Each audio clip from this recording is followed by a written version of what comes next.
top 10 most anticipated games of 2023.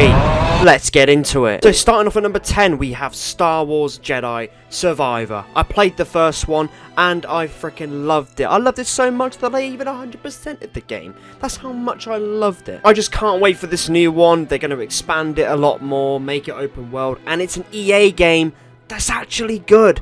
And that's a rarity these days. Talking about the first game, we didn't know about this new game, obviously. I just really hope and pray that this one doesn't have as many bugs and glitches as the first one does. Despite it being really, really good, the first game did have a few issues here and there. So hopefully, they've ironed them all out for the sequel. I'm looking forward to this one, I am. You can ride on like a bird thing. Number 9, Resident Evil 4 Remake. Resident Evil 2 Remake was the go. No cap.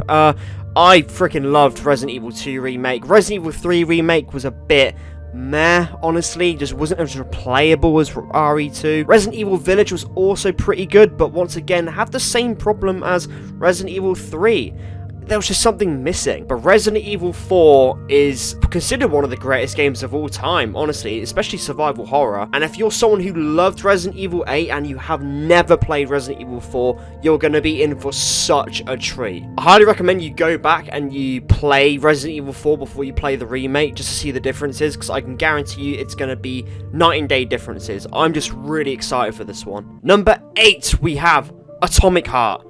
We got Mick Gordon on the soundtrack. That's it, really.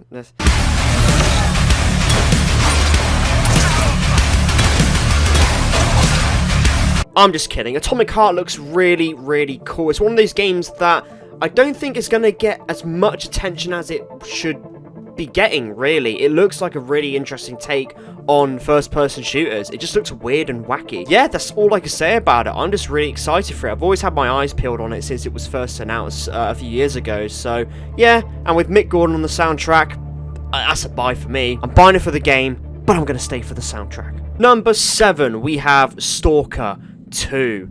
Ooh. The original Stalker games are all-time classics, and Stalker is finally back, baby. It got delayed a whole year, which is really disappointing, but once again, I just hope that we don't get a cyberpunk situation in this, and that they're just delaying it for it to come out and it be dog shit. So hopefully they are taking their time with this sequel. The original Stalker games are considered really, really awesome survival games. I played Call of Pripyat and I adore that game to pieces. So hopefully they can really build upon the world, give us a ton of stuff to do and explore and survive, because this is looking to be more of a survival experience, and they look to be investing a lot of time into the story, but I hope they don't take up too much with the story. I want it to be focused on more to be a survival game in a post-apocalyptic world, sort of like Metro but less linear. Yeah, Stalker 2, hopefully it comes out this year, please. Number 6, we have a VR title. We have The Walking Dead Saints and Sinners Chapter 2. Yes, it's already out on Meta because they sold out like little pussy boys, but it's not out just yet on PC VR. We have to wait until February, so it's only a month away. Not too bad, honestly. But I played the living shite out of the first game. I've 100% of the game. I loved it. It was an instant VR classic, and it's personally my favourite VR game ever, alongside Half-Life Alyx. Yeah, Saints and Sinners Chapter 2, I haven't really spoiled myself with much gameplay from the Meta version, because it kind of looks like crap, honestly. So hopefully PC VR we can get better graphics, better visuals, and experience it better, I guess. Either way, I know it's going to be worth the wait for PC VR users. And talking about things that are worth the wait, we have number 5, Hogwarts Legacy. It's an RPG set in one of the most awesome fantasy worlds, Harry Potter. Well, obviously, it's not Harry Potter, it's Hogwarts. It's set like years and years and decades before Harry Potter was even born.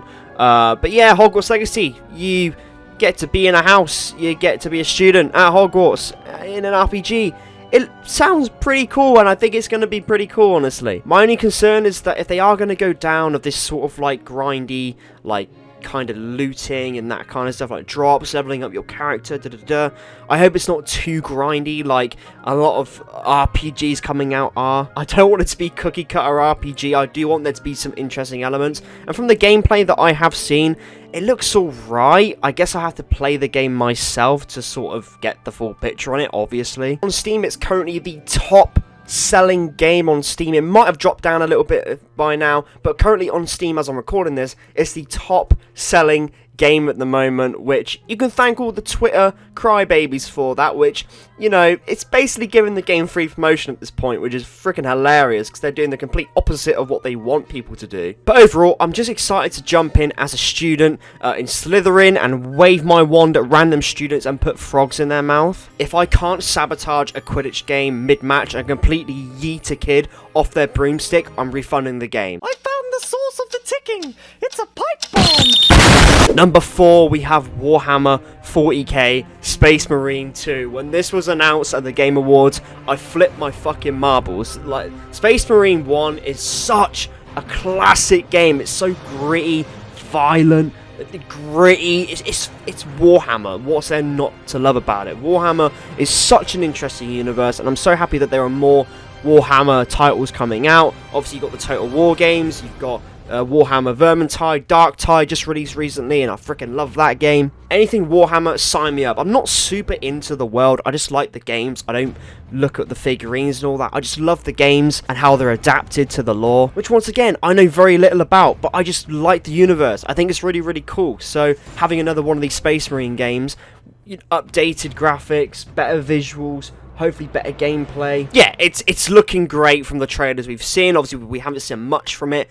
But, yeah, when it finally comes out, I'm jumping on it. Coming in at number 3 is Payday 3. Oh boy. The only reason I'm still doing YouTube videos is until this game releases. This channel was born from making Payday 2 content in my teenage years and just loving life. Looking back, yeah, it was a bit cringe, but I'm glad that I fell in love with Payday as it allowed me to express myself and it allowed me to discover a hobby like YouTube and video editing. And with Payday 3 finally coming out this year, I'm able to come out of retirement as a heister, get my guns ready, get my loadout sorted, and do it all again. And I seriously can't wait to make 100 more videos on random builds that I come up with, because it's gonna happen. Yeah, Payday 3, I can't wait. I seriously am so gassed that Payday 3 has been finally announced to come out this year. Hopefully it comes out this year, because I can't freaking wait. I need to get back into Payday again. Number 2, we have Starfield. Basically, No Man's Sky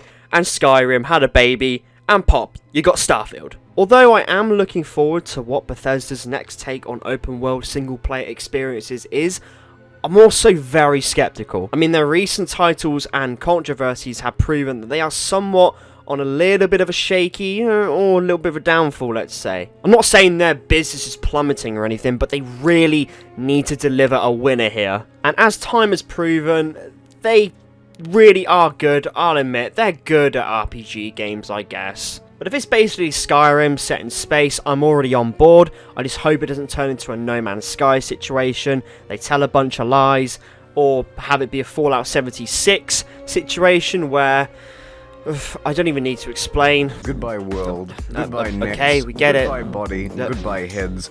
Bugs, Yep, bugs, yep, bugs we get it. everywhere. We get Server crashes. fucking hell. Game Yep, we crashes. get it. Bugs and We ports get- from Fallout we 4. get it. Use more than one nuke at a Oh my time. God. Servers Yeah, get we textures far too get dexterous and it. Basically, Bethesda really need a win, and Starfield has to be the game to deliver. Sons of the Forest. I freaking love the first game, and I have all the faith in these developers that they're gonna smash it out of the park with the sequel. End Night Games have the potential here to make an absolute banger, and they've been working on this game for years and years and years. Obviously, the first game was an early access project. It got a lot of attention from YouTubers, even people like me who just jumped in and wanted to see what all the fuss was about, and over time we slowly saw a development of this really unique game. Manually chopping down trees, building your own base in a forest, fighting cannibals, and eventually, after you've spent 100+ hours building gazebos, you can finally find your son. In Sons of the Forest, they're doing a completely new, I guess, take on it. It's going to be the same old kind of systems, but they're going to add a little bit more story into it, hopefully more building stuff we can mess around with, guns, new weapon types. Obviously, it's set on a completely new location. What I'm trying to say is I really, really hope that they have gone absolutely ham on this. Yeah, Sons of the Forest, I'm really looking forward to it. It's one of the games this year that I think I'm just going to be getting this game and I guarantee you I'm just going to play nothing but this game. Pretty much. I seriously can't wait for Sons of the Forest. It's going to be... I know it's going to be a good game. I just know. It's End Night. They're passionate about their projects. Either way, I'm so looking forward to Sons of the Forest. I think they're going to knock this one out of the park. Seriously. Like I said before, I love the first game to death, and I'm just really excited to see how they're going to innovate from the first game. Right then, that's it, lads. Those are the games I'm keeping my eyes peeped on. But have I missed any? Let me know in the comments what games I've missed, and I'll send you a singular V-Buck in thanks. Oh, I'm just kidding, I'm poor. Anyways, that's the list. Bye.